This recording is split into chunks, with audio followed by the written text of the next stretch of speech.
Britain's royal palaces. Majestic. It's absolutely dripping in history. Luxurious. The White Drawing Room at Buckingham Palace is like a scene from a Disney film. And packed to the rafters with incredible secrets. Secrets that the royal family would much prefer not to be made public. From royal courtships to royal births to royal marriages and scandals, the palaces have played host to all of that.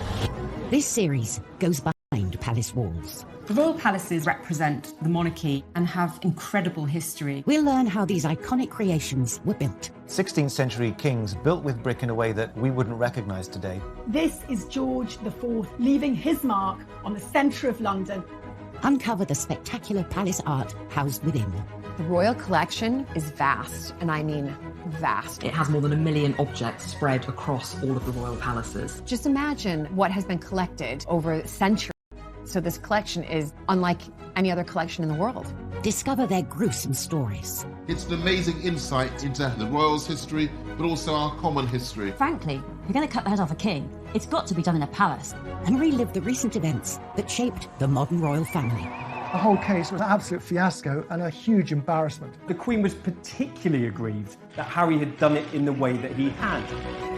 This is The Secrets of the Royal Palaces.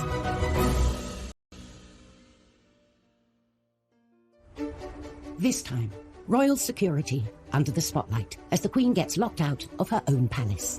Nelson's Gate wouldn't open, and the Queen was actually kind of locked out of her own house. One of our most loved royals is revealed to the world at Balmoral.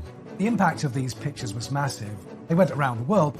We explore the blueprints for the most famous royal palace in the world. Every one of those rooms is a glitzy show-off piece. And discover it has unwanted house guests. Buckingham Palace has definitely got a rat problem. And we reveal the secrets of one of its historic royal coaches. The coach isn't just a way of getting the Queen from A to B, it's a time capsule of British history across the ages.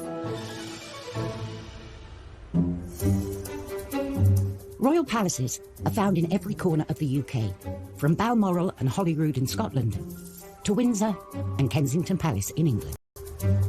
There's no doubt that the royal residences are unrivaled, I think, around the world. You know, you have centuries of tradition, priceless artefacts, really important pieces of British heritage on display, and I think we're very lucky to have them. And the history and heritage continue inside the palaces as well, as they also house thousands of priceless treasures. The largest collection of art and furniture and beautiful treasures in the whole world. It's really effectively all of these things that have been collected by monarchs over the years. So therefore it's a brilliant collection that reflects our nation's evolution and historical significance. The Royal Collection tells us amazing things about the last 500 years of British and world history. But at Kensington Palace, one of the most historically important artefacts is hidden in plain sight. The weather vane sits on top of Kensington Palace. Built in 1605, the palace is one of the country's most popular visitor attractions, with over 500,000 people a year walking through these gilded gates. I think most people who come to Kensington Palace are hoping to spot a royal. Sitting on the roof, this weather vane is one of the palace's most incredible secrets, a beautiful golden object nestled between the royal chimney pots. When you approach Kensington Palace, if you look up on the rooftops, you might just make out the glitter of a weather vane, but there is more than meets the eye to this thing. In 1689, the new monarch, William III, and his wife Mary, picked Kensington Palace as their home.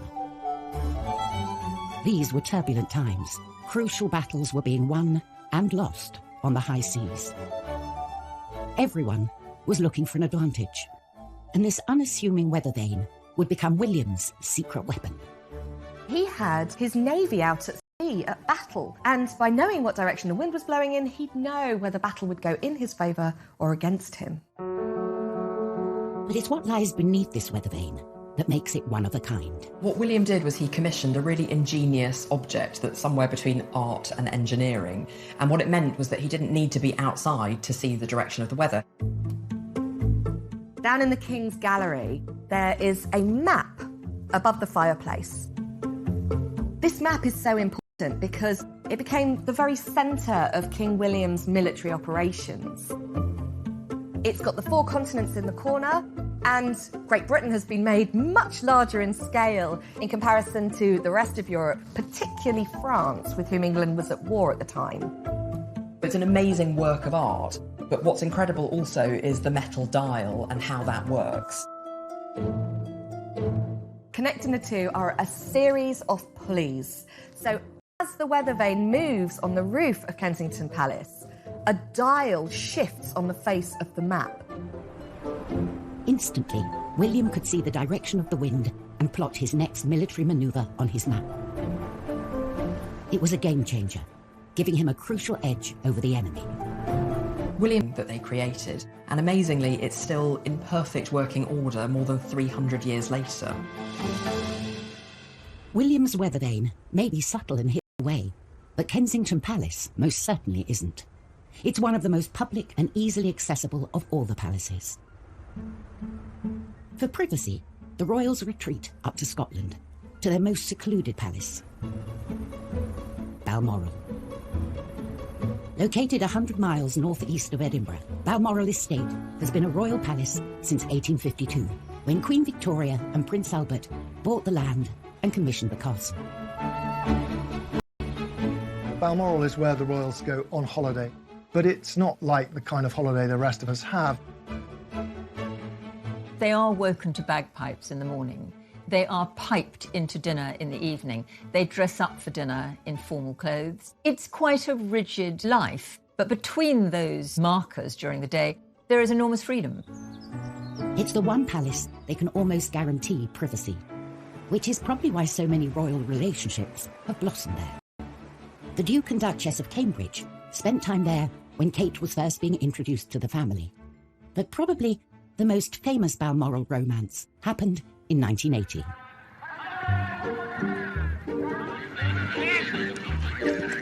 Prince Charles was getting a bit of a reputation as a man about town and was showing no signs of settling down. The first duty of the Prince of Wales was to find a wife, produce heirs to the throne, because that is their number one priority, securing the line of succession. After a series of failed relationships, pressure was mounting from within his family for him to find a suitable match. He was over 30. He had had a string of girlfriends. His father felt that it really was important that he needed to settle down, stop being a playboy, stop playing the field, and find a wife.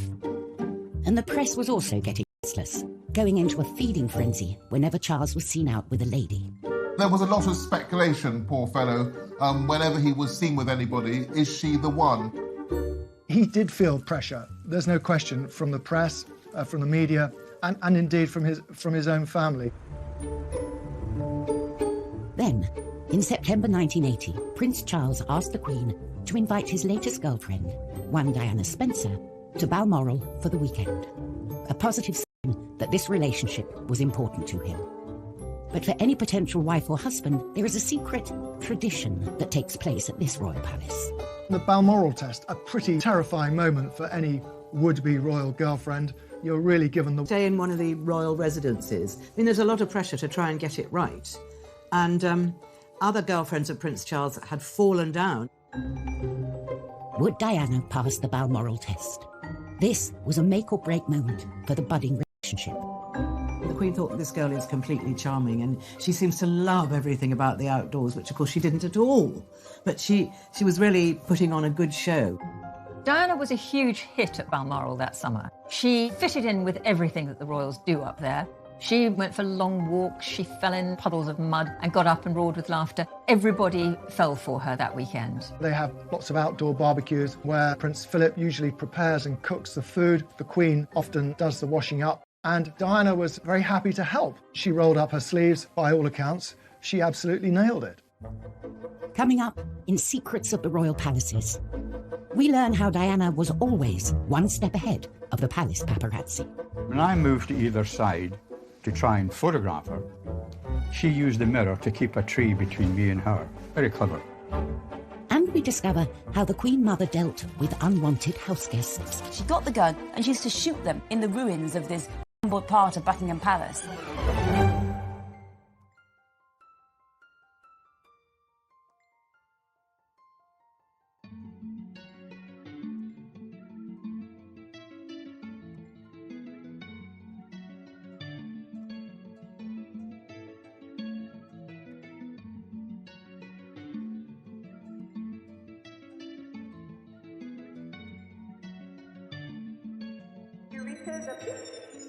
Oh my god.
Oh my god.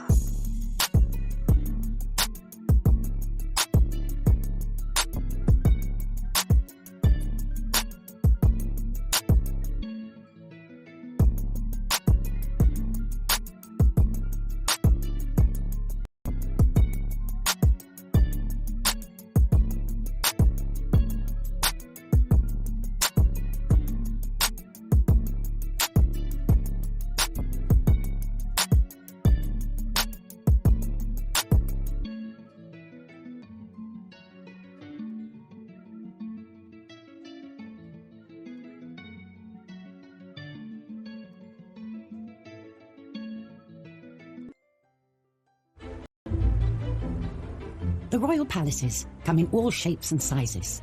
Some are opulent and luxurious, while others are more homely and simple. Palaces like Buckingham Palace demand attention, another backdrop for huge affairs of state, while others are just for the family, more secluded and secretive. In September 1980, one palace, Balmoral, was hiding a secret within its 50,000 acres. A secret that, when it got out, was going to change the royal family forever. The royal family have an annual holiday at Balmoral. It is one of the high spots of their year, and they are very private there. The press normally leave them alone for quite a lot of the time when they're at Balmoral. But this year, they were joined by Prince Charles's girlfriend, Diana Spencer. She had already passed the royals' Balmoral test and got the family blessing. But now, she faced the toughest test of all. How would she deal with the press? The press knew that there was someone around, but they couldn't quite identify which of the glamorous, bright young things who were sort of fluttering around Charles was the latest girlfriend was. So they kind of got away with it for a bit. Photographer Ken Lennox was a regular visitor to Balmoral, taking pictures of the royals on the moors and around the estate. I arrived early because Prince Charles would often do a spot of fishing in the River Dee. As I walked from the car towards the river, I saw that there was a young girl there, blonde, quite close to Prince Charles. The girl saw me and left Prince Charles and went into some giant fir trees. The next thing I saw, a compact mirror coming out from behind a tree. She turned her back to them, and I think she held up a mirror so she could see them, and they saw the mirror glinting. In her life, Diana proved herself savvy. She deliberately didn't want to be photographed.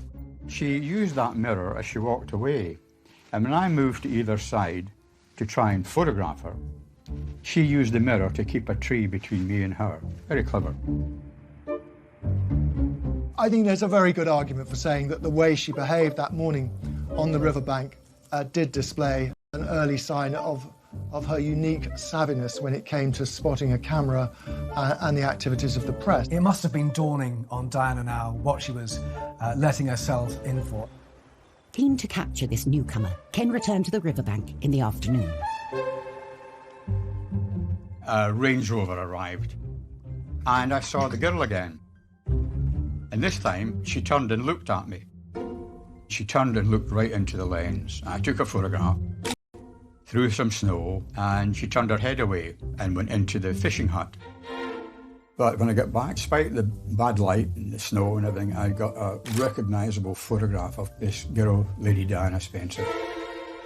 Ken didn't know it then, but he had just captured the first evidence of a relationship between Prince Charles and his future wife.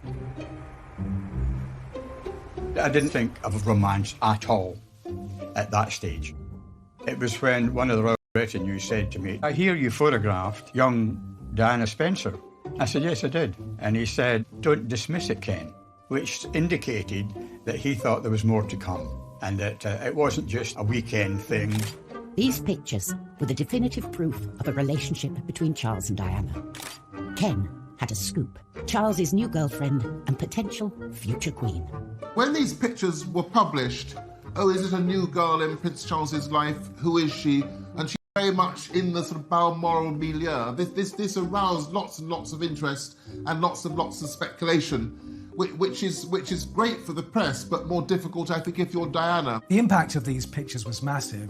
They went around the world because at that moment he was the most eligible bachelor in the world, and the fact that this girl, Diana, we now know, was back there so soon after the first spotting obviously was significant. She was suddenly front page news. And really from that time on, from September 1980 onwards, for the rest of her life, Diana was on the front pages and she rarely left them. Hidden away in the Highlands of Scotland, Balmoral had proved the perfect palace backdrop for this blossoming relationship. Buckingham Palace, on the other hand, was designed to be seen. It's the most famous and most visited of all the royal palaces.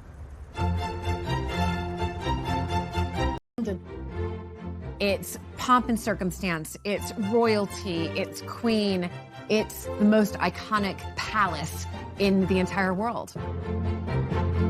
Buckingham Palace is Monarchy HQ. It is the headquarters of the firm, the British royal family. Buckingham Palace was the brainchild of one man, King George IV. George IV was a very self-indulgent king. He loved the pomp and pageantry, and he wanted a palace that was fit for a monarchy that had growing world significance. When George IV came to the throne in 1820, Royal HQ was St. James's Palace. In his eyes, it was old-fashioned and cramped. So he set his sights on a royal building 2 miles down the road, Buckingham House. George felt it was a building he could transform into a palace worthy of someone of his status. This was transformative. It was entirely new. He wanted to recast Buckingham House into a building on a European scale. And there was only one architect who could execute George's grand ambitions to build the ultimate palace: John Nash. He'd already built some of the most spectacular buildings Britain had ever seen, including the Theatre Royal Haymarket and Brighton's Royal Pavilion.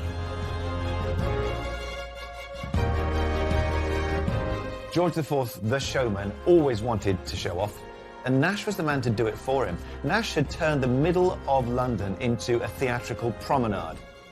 He was ingenious. Nash set about transforming Buckingham House into George's vision of a royal palace, doubling the main block in size and massively enlarging the rest. This is George IV leaving his mark on the centre of London. But only part of Nash's exterior remains today, and it is only seen by a privileged few. For those lucky few invited to a garden party, say, there is an opportunity to see the rear elevations. Yellowy sandstone sloping down to lawns, and beyond them gardens a lake. It's a neo-French classical style, and it's now, of course, hidden from public gaze. However, the back of the palace was relatively dull in comparison with George and Nash's plan for the front. The pièce de résistance was Marble Arch. The arch was built in front of the palace as its grand entrance. A marble from Italy. Every time the monarch swept through there, it would be with an imperial grandeur. But unfortunately, George never did get to sweep through the arch. He died in 1830, aged 67, before his grand palace was completed. The first monarch to move in was Queen Victoria in 1837, but she felt the palace wasn't big enough and started a major expansion project. She added an east wing. She basically needed more room for the kids. And the first casualty of her build was George's Marble Arch. This arch was basically in the way. It needed to be moved for her to extend the palace. Marble Arch was painstakingly moved, stone by stone, to its current location at the end of Oxford Street. Marble Arch used to be the entrance to Buckingham Palace. Now it's sort of in a busy roundabout. It must have been something of a heartbreaker of a job to dismantle something and then rebuild it for no purpose. As what? A folly, an eye-catcher? It just sits there. It was a monument that no one really wanted. But for all Buckingham Palace's pomp and grandeur, it's been hiding a secret for centuries. A secret it would very much like to get rid of. Rats. Buckingham Palace has definitely got a rat problem. When Queen Victoria moved to Buckingham Palace, Queen, she was shocked by how many rats there were. The rats treated Buckingham Palace like their own personal playground, and when Victoria moved in, she tried to put a stop to it, and really it ended up being a bit of a battle. It got so bad that Victoria had to appoint her own rat catcher. And this was Jack Black, whose title was VR, Rat and Mole Catcher to Her Majesty. And he really was the rat whisperer. I think that Victoria really hoped that he would exterminate the rats for good, but I'm afraid he didn't. The rats continued to plague Buckingham Palace throughout the reigns of all the monarchs. And in World War II, the Queen Mother used to use the rats as target practice. So she had a gun and she was practicing for what to do in case Hitler invaded and she was kidnapped. So she was using these rats for target practice. She got the gun and she used to shoot them in the ruins of this crumbled part of Buckingham Palace. So the rats have always been a problem throughout all of Buckingham Palace. As recently as 2019, exterminators were called in because rats were seen tearing through the royal kitchens. I honestly think that the best place to be in London if you're a rat is Buckingham Palace. There's lots of food, there's lots of hidden places, there's lots of holes because it's such an old house. So rats have a good time in Buckingham Palace and they historically always lurking under the floorboards. Still to come on Secrets of the Royal Palaces, Nash and George's grand front gate has gone, but the palace's dazzling staterooms more than compensate. The White Drawing Room is exquisite, and that's so deliberate. It's all about reinforcing the mystery of monarchy. And a royal hellraiser wreaks havoc at St. James's. Suddenly his court became one of extravagance, of hedonism, and certainly of women.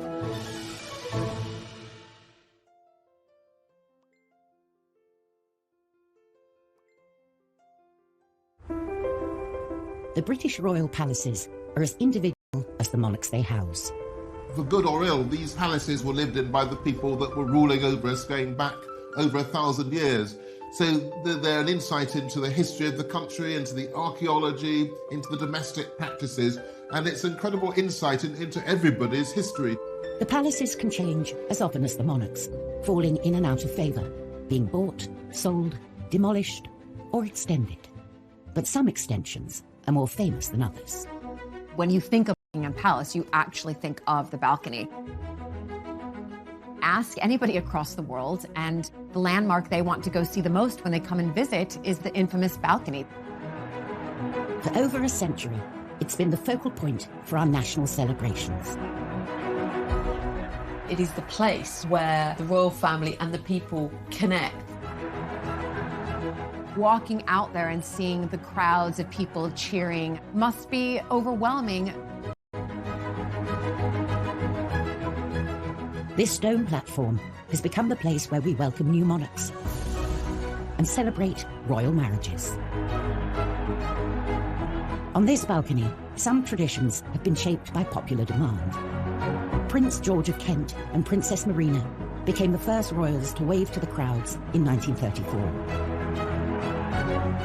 And in 1981, Prince Charles and Princess Diana bowed to the crowd cheers and became the first newlyweds to kiss on the balcony.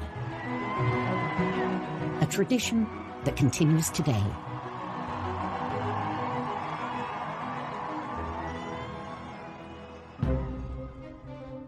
The balcony we know today was born out of an ambitious plan to overhaul London's ceremonial centre in the early 20th century. Architect Aston Webb not only gave the palace a new front of Portland stone, but also widened the mall and created Admiralty Arch. I think if George IV had seen Buckingham Palace today, he'd say, "That's what I was talking about." It starts with a version of Marble Arch. Then the Great Road of the Mall frames a processional view of Buckingham Palace. And then he guides your eye to the very centre by setting underneath the focal pediment a balcony. And the royal family themselves become the very focus of the end of this long parade of greatness. But when Webb began work, Buckingham Palace didn't have a balcony at all. The facade presented to the world was one that could have been the front of a hotel or railway station or one of London's clubs. To transform Buckingham Palace into a more suitable seat of power, Webb naturally turned to Stockport. If you were to take the main part of Lyme Park in Cheshire and just glue it on, you wouldn't be far off what you're looking at today. George V oversaw Webb's work. He made sure that the palace's balcony was front and centre, so that it could be used on occasions when the king and other members of the royal family wished to show themselves to the people.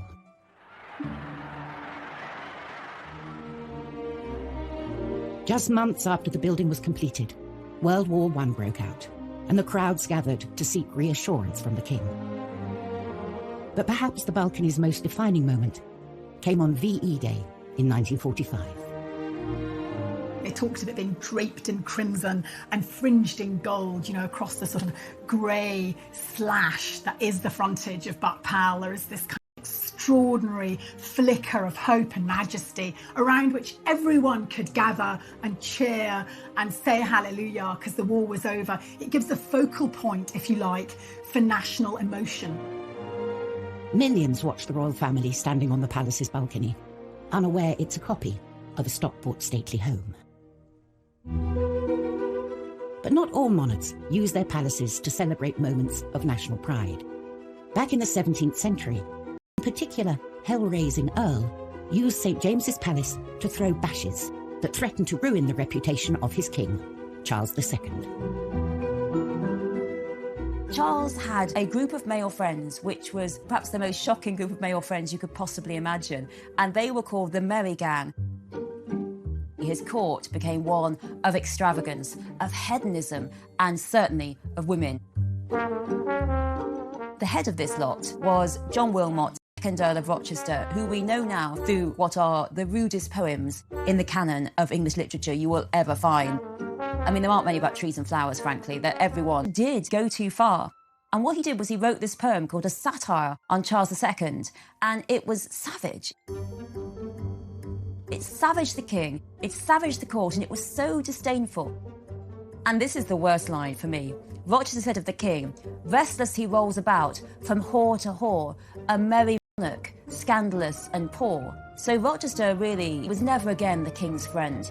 This poem marks the final break. That was the end of Rochester as being part of the king's court, until his death, finally, fittingly, of syphilis in 1680.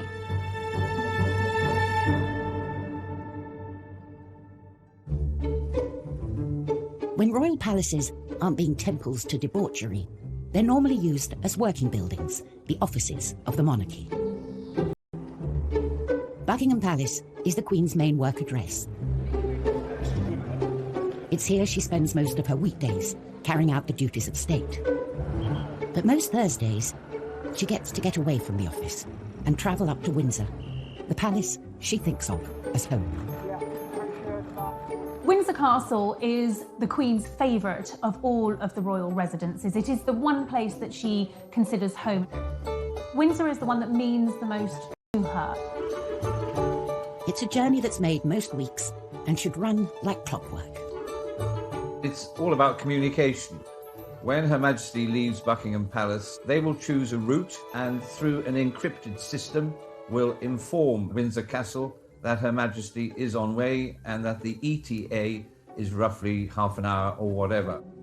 But on the 5th of March, the Queen turned up at one of the palace's many side entrances, ready to start her weekend, only to find the gates of the castle firmly shut. The convoy arrived at Nelson's Gate in Windsor. It wouldn't open. And the Queen was actually kind of locked out of her own house. Normally with royalty, it's rather like the door at number 10, it opens as you arrive. Similarly with royalty arriving at a palace, the gates open and then the gates shut after she's gone in. But just didn't seem to happen this particular day, which is astonishing, really. Clearly, communication went wrong with whoever was charged with opening that door. The Queen, who values punctuality, can be seen looking very fed up in the back of her car with one of her dogs for company. Passers-by were taking pictures and kind of laughing because the Queen kind of sat there like a sitting duck. It was all rather embarrassing. Unfortunately, the gates of the castle remained shut, even after a little gentle persuasion from one of her protection officers. One of the bodyguards got out, a female bodyguard. I think they... With the gates not budging, they had no choice but to try something else. When the Queen is in a motorcade, you have to keep moving. You never ever want to stop. That's why they sail through red lights and they've got police outriders, because the moment the car with the principal stops, they're a sitting target. So the protocol is always to keep moving. I would imagine temperatures went up somewhat, but you are trained to look at Plan B and Plan C if necessary. The cops had to do a U-turn. The cars had to do like a kind of circuit of Windsor while they alerted staff to get the gate open. Thankfully, after a quick trip around the block, her security team managed to contact the castle and inform them they had a rather annoyed monarch waiting to get into her own house. Whether they were embarrassed, I don't know. Whether they were angry, possibly. The Queen always says, famously, get it right. I don't imagine the Queen would have personally given them a rocket, but perhaps the message would have come down that one was not amused.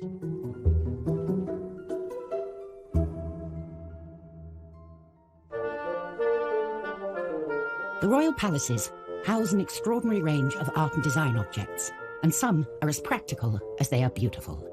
None more so than the Queen's collection of carriages, a vital and iconic part of any royal celebration.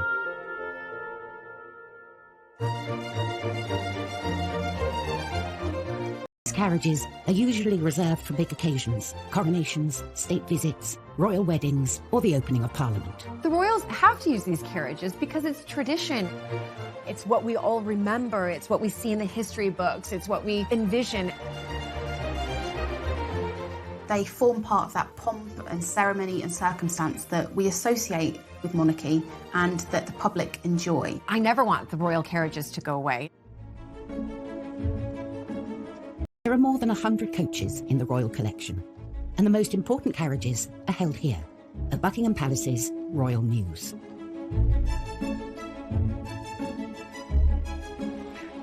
The newest coach on the Mews is the Diamond Jubilee State Coach, which made its first appearance in 2014 as the Queen set out from the palace for the state opening of Parliament. The Jubilee coach looks really like a kind of classic fairy tale coach. Black and gold. It's got all the symbols of monarchy. It's more than 5 metres long, it's 3 metres high, and it needs 6 horses to get it going.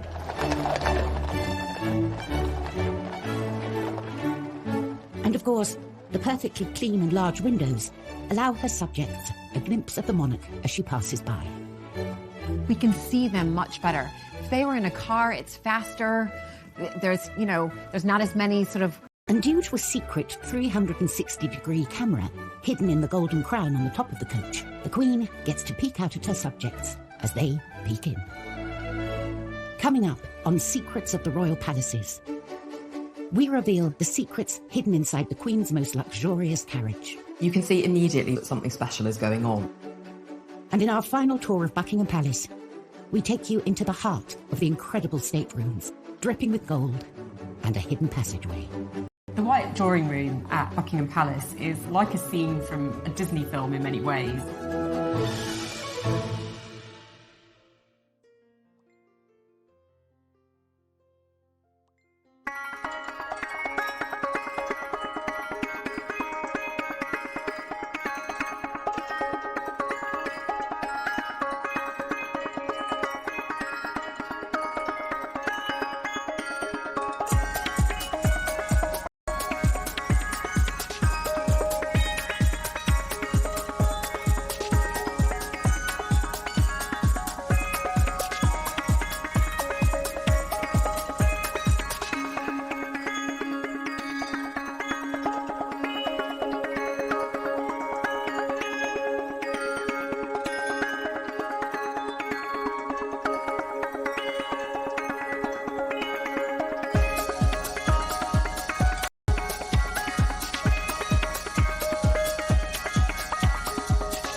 Which is on the Mews at Buckingham Palace, had its first public outing in 2014.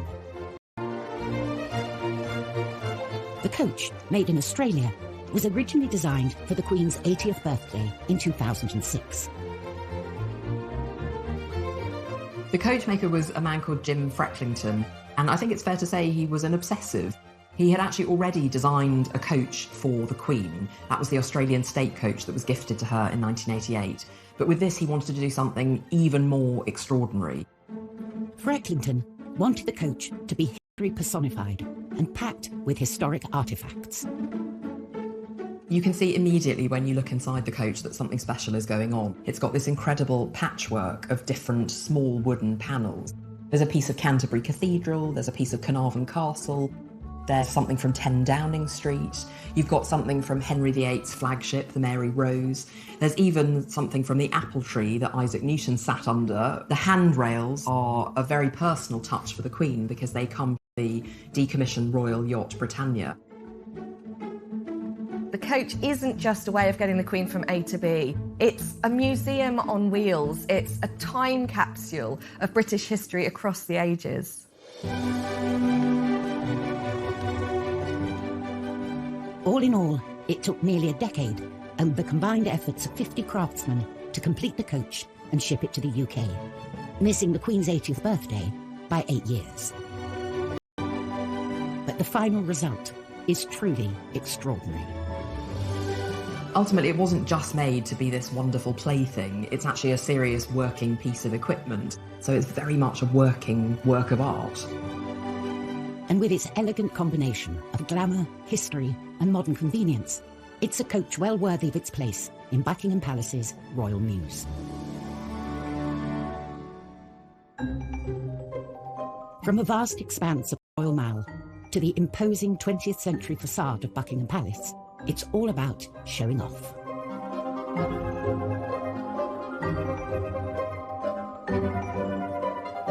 When you walk in, it's a little bit like the TARDIS. You get past the kind of dull grey exterior and in you go, and all is opulence. And this wonderful sense of being transported into another world.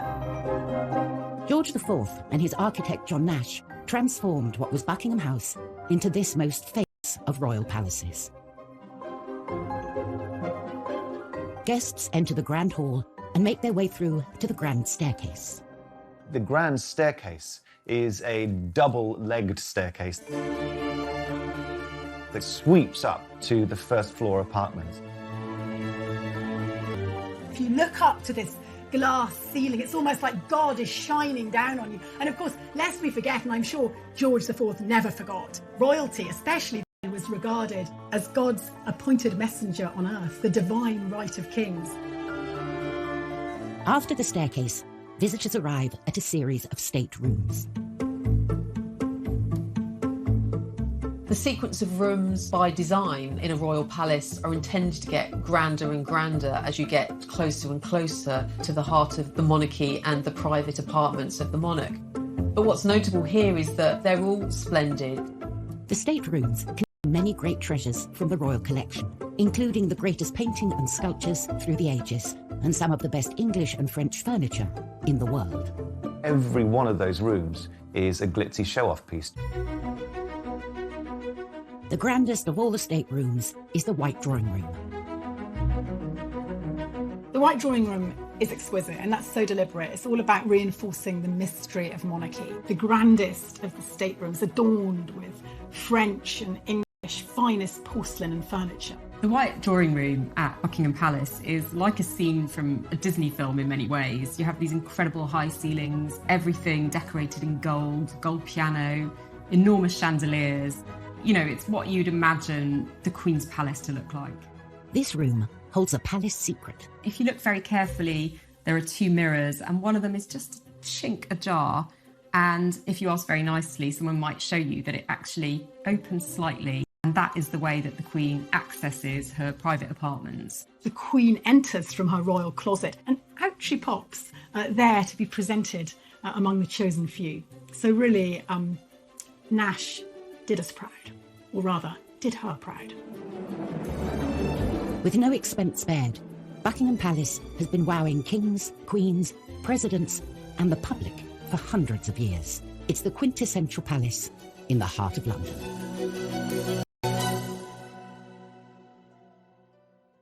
Next time, an ex-royal butler accused of stealing from the palace reveals the impact of these shocking charges. The bottom of my wall fell out. I was heading straight to prison. We uncover the secrets of Balmoral, a favourite getaway for generations of royals. This was their patch, where they could do things how they liked. And tensions rise at the palace as President Trump breaks the rules. Trump knew he needed to be on the very best behavior.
for dinner in formal clothes. It's quite a rigid life, but between those markers during the day, there is enormous freedom.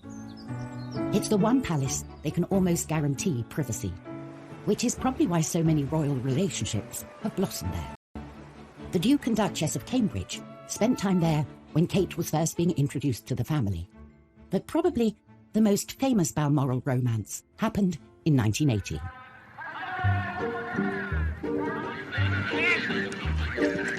Prince Charles was getting a bit of a reputation as a man about town and was showing no signs of settling down.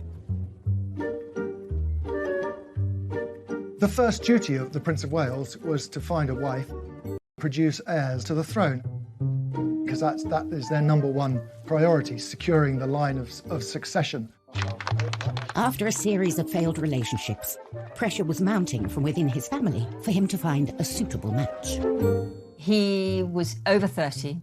He had had a string of girlfriends. His father felt that it really was important that he needed to settle down, stop being a playboy, stop playing the field, and find a wife.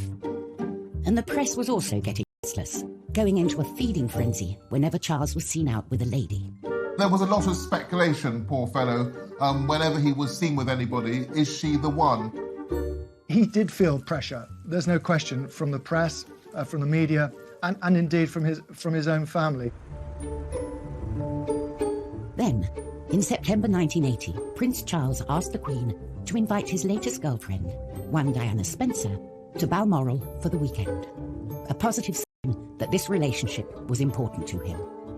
But for any potential wife or husband, there is a secret tradition that takes place at this royal palace. The Balmoral test, a pretty terrifying moment for any would-be royal girlfriend. You're really given the... Stay in one of the royal residences. I mean, there's a lot of pressure to try and get it right. And other girlfriends of Prince